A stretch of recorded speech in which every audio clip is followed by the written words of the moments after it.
Before we begin, we'd like to know more about you and what you think of the show. Take our survey at thesecrettovictory.com/survey, and you'll be entered for a chance to win a free Gimlet membership. That's thesecrettovictory.com/survey. And now, on with the show. Serena Williams does not like to lose. You can hear it in her press conferences after a match. I don't want to talk about how disappointing it is for me. If you have any other questions, I'm open for that. You can hear it on the court when she smashes a racket in frustration.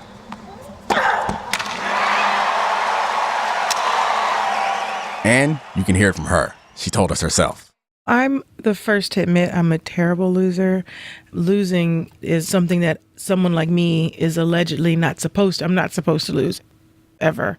Serena Williams is one of the greatest athletes of all time. She's the most accomplished player in the history of tennis, with 23 Grand Slam titles and 14 doubles titles. She's one of the highest paid female athletes ever, with $84 million in prize money. She's a notoriously tough competitor, and she has completely changed the way women's tennis is played. So naturally, there are expectations.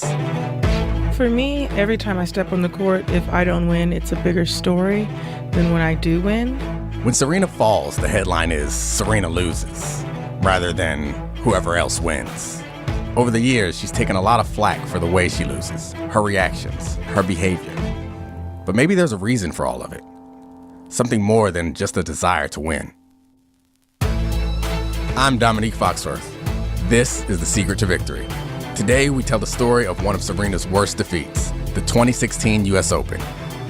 We talk with her about what happened that day and why, as she puts it, she's a terrible loser. And it turns out, there's more to it than you might think. Here's a snapshot of where Serena Williams was in September of 2016, at the start of that year's US Open. At age 34, she was playing the best tennis of her career. She'd been ranked number 1 in the world for 186 straight weeks. If you're counting, that's more than 3 years. And she just won 5 of the last 8 Grand Slams. 5. Nobody else had even won 2. The level that it takes to sustain a offensive attack against Serena, not only do you have to have the right strategy, but you have to be able to execute it. This is Caitlin Thompson. She's the founding editor of the tennis magazine Racket. She's been following Serena for years. And even in her losses, not only does Serena play poorly, her opponents have the day of their lives. Heading into the US Open that year, Serena was a heavy favorite to win. She was also on track to break the record for the most Grand Slam titles in the Open era, 22, held by Steffi Graf. Night 11 of the 2016 US Open.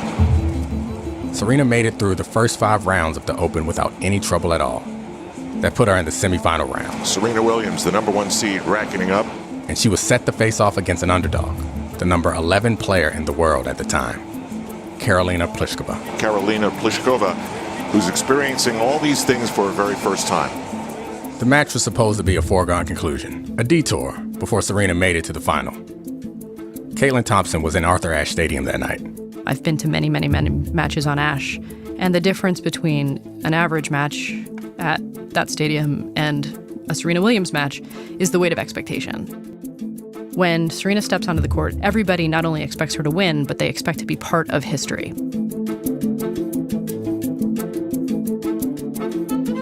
At 7 p.m., just as the sun was setting behind the Manhattan skyline, Serena tossed the first ball in the air, thrust her racket toward it, and the match was on.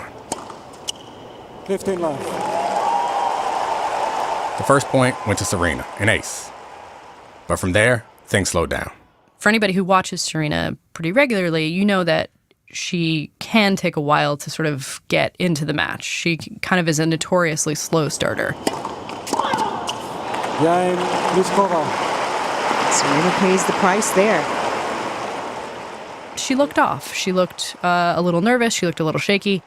Serena's agent, Jill Smoller, was at the match that day. She's been working with Serena for 2 decades. You can usually see her on TV in the player's box. She's part of the family. I usually sit next to mom, in between mom and sister. And I just remember sitting in the front row and, just feeling like, she was struggling the whole match. I mean, she was struggling the whole match. Serena can't handle the serve and couldn't handle Plíšková in that first set. Wow. 26 minutes, and the first set is in the books, 6-2. Caitlin Thompson again. And as Karolína Plíšková took the first set, it seemed like Serena was going to have to sort of redouble her efforts and come back to the court, center herself, and sort of find the classic Serena Williams extra level.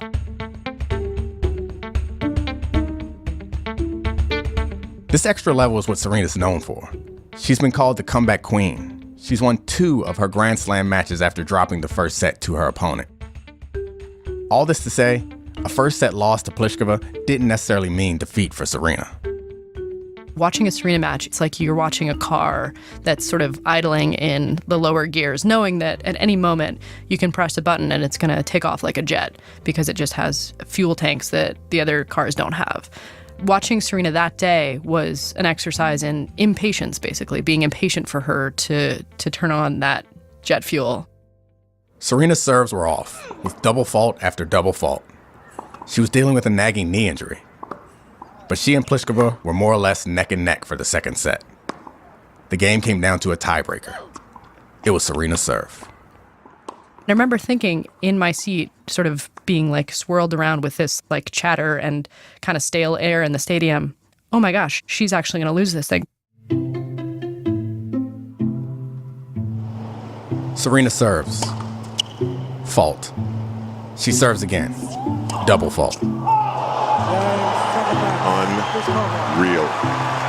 Serena Williams double faults Karolína to the final of the 2016 U.S. Open. It happens in straight sets. Tonight, Serena does not find a way. At the press conference after the match, reporters struggled to explain the unexplainable, to come up with a narrative, a reason why Serena lost in such a stunning upset.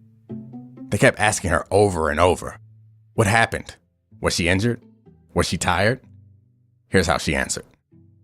I'm not going to repeat myself. I wasn't tired from yesterday's match. I'm a professional player. I've been playing for over 20 years.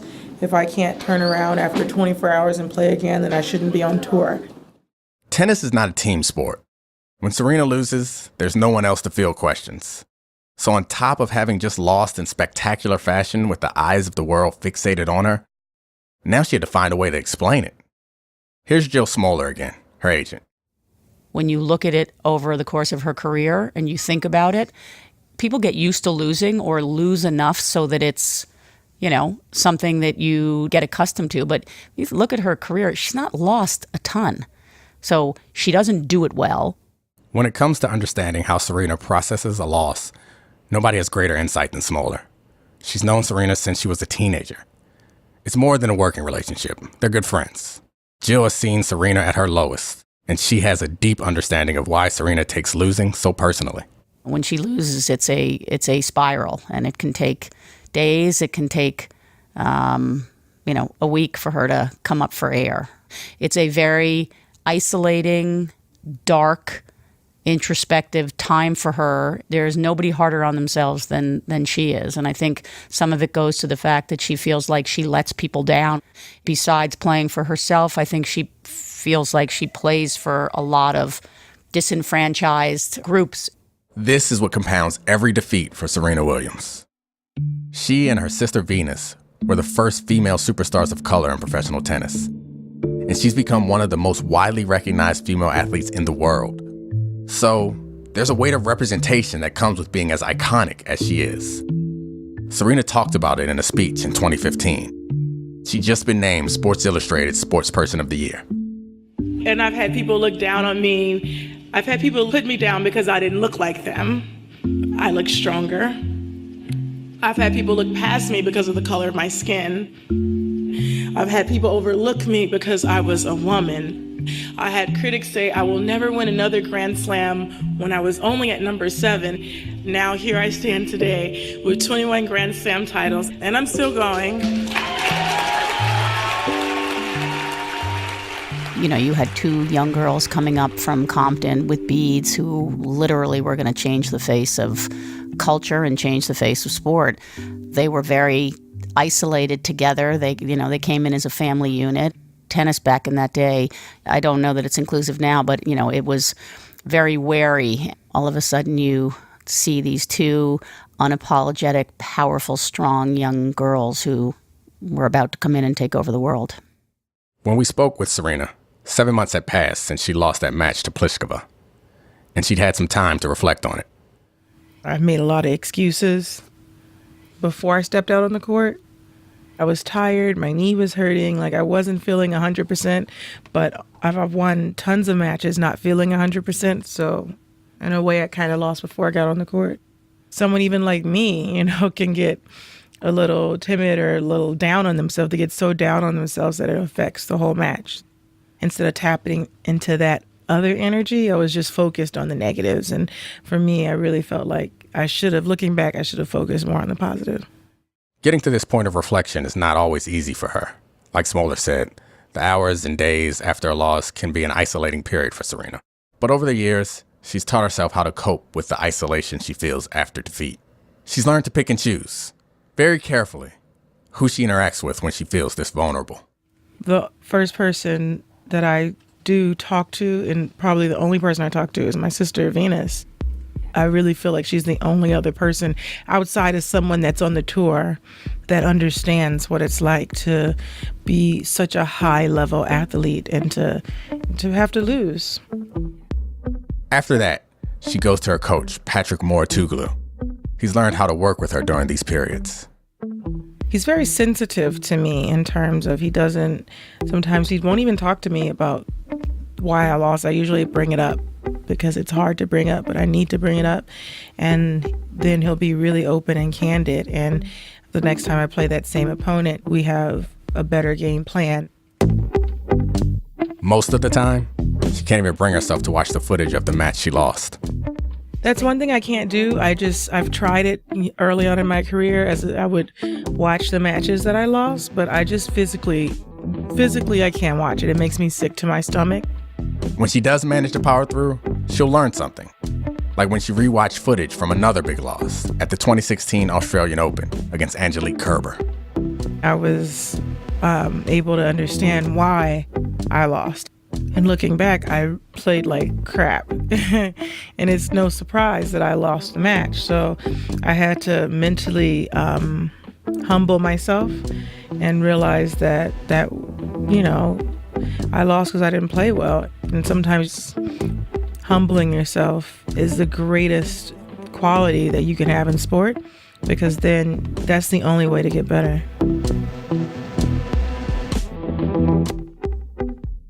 Being a professional athlete means always striving to be perfect. It also means you don't have time to wallow when you're not. When you lose and have to play again, it's almost like that instant rehab that you get, and it's you have no other choice but to forget it. It's hard to forget, though. When you face the kind of pressure Serena does, the stakes of every game, the criticism of her every move on and off the court. Here's Smoller. She's always going to be judged differently. When she gets 24 Grand Slams, there's going to be a reason she has to get 30. She has set the bar so high for herself, but I also think the public expects so much more of her. Caitlin Thompson again. She's had to battle through an entrenched and, let's be honest, like racist and misogynist commentating culture. And she's done it in a way that only she could, and in an undeniable way, which is just winning. Every single year, every single major, creating new records for herself to break. Serena's had the weight of these expectations on her for more than 20 years now, and she deals with it by doing what comes most naturally to her, fighting to win. I just keep fighting, and when it's over, I'm usually surprised because I never give up. I just keep going and going and going. In January 2017, 4 months after loss to Plíšková, Serena won the Australian Open. The win solidified her as the greatest tennis player in the Open era, with a record of 23 Grand Slam titles.